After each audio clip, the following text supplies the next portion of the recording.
So this is free real estate. There's free real estate on the field that no one uses.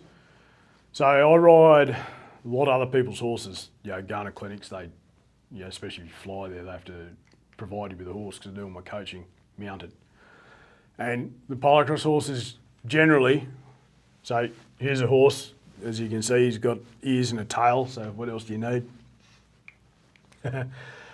Now, so most polocrosse horses, especially right-handers polocrosse horses, are pretty good at going left on this arc, pick the ball up offside.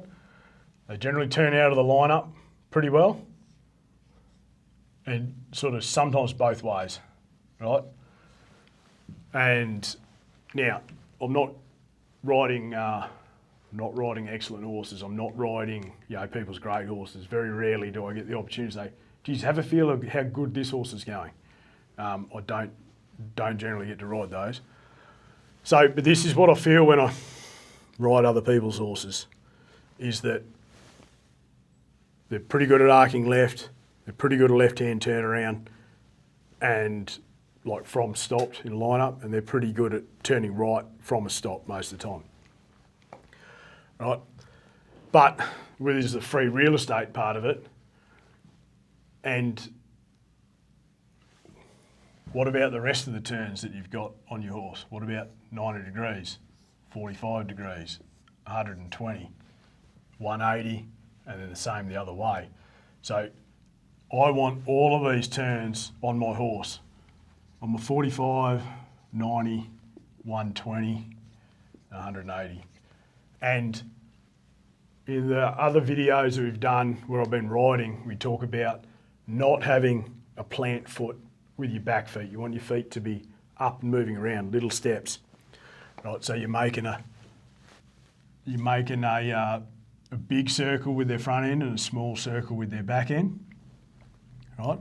You can get your horse to turn around more like that, instead of having that plant foot that jams up under there and then they have to like fall over the top of it.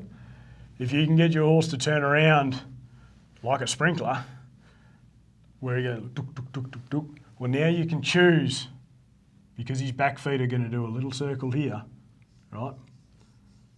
Now you can choose a lot better where you go out of that turnaround, or whether you hold them in. Whether you hold them into a tighter turnaround, maybe you want to come out at 210 or something like that. Cut that other horse off that's turning this way. Right? So if you can keep their back feet up and free and moving as well, just a little bit, you can choose more of your spots that you go. Right? You're not jammed into just back foot coming up, and then all they can do, because they're so committed with that big step, is all they can do is fall backwards, like fall over themselves to turn 180 degrees.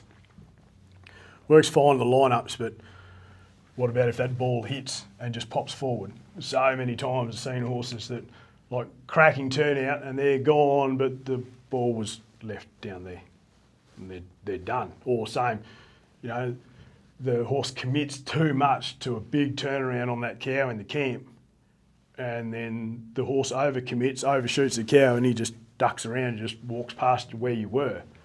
So to be able to have more control, in your technical turnarounds, to be able to pick each one as you go along. And I reckon, I feel that there's four steps every time to a turnaround. Right? So that's one step, and then there's two steps, and there's three steps, and then there's four steps, right, to get to your 180. And and what I find that a lot of horses, especially polocrosse horses, turning right out of the lineup, right-handers, so they're, it's your non-dominant hand, you're having to sort of drag it across. It's a bit awkward turning into your stick. Right, but how they get around those four steps, instead of turning your horse with that little, keeping the back feet free and moving a little bit, is generally, they still have four steps, but they only do three with the front end. There's another horse with his tail and his ears. is that the first step, because they're having to pull the horse so hard on this right rein that it gets them bent, that horse actually has to give himself room by kicking his hips out one step first, and then his front end goes. So that's step one, then his front end goes to 2, then to 3. No, sorry. That's 2, 3, and then 4 to then gallop out. But that's slow, right? That's slow. You need that other horse in there to hold you up. Otherwise, you can't turn around. And this type of turnaround that's slow because he has to move, instead of moving all 4 feet in the same direction, he's now got to change direction inside the turn, waste way too much time. And now half the time the horse isn't powered up, it's just fallen back into that hole where he's gone. So this comes from pulling your horse too much, getting them too bent in the turnaround and just making their feet, you want to ride them out of that turnaround. So if you go again here, his tail, and if his back feet can move up and in into this little pocket here,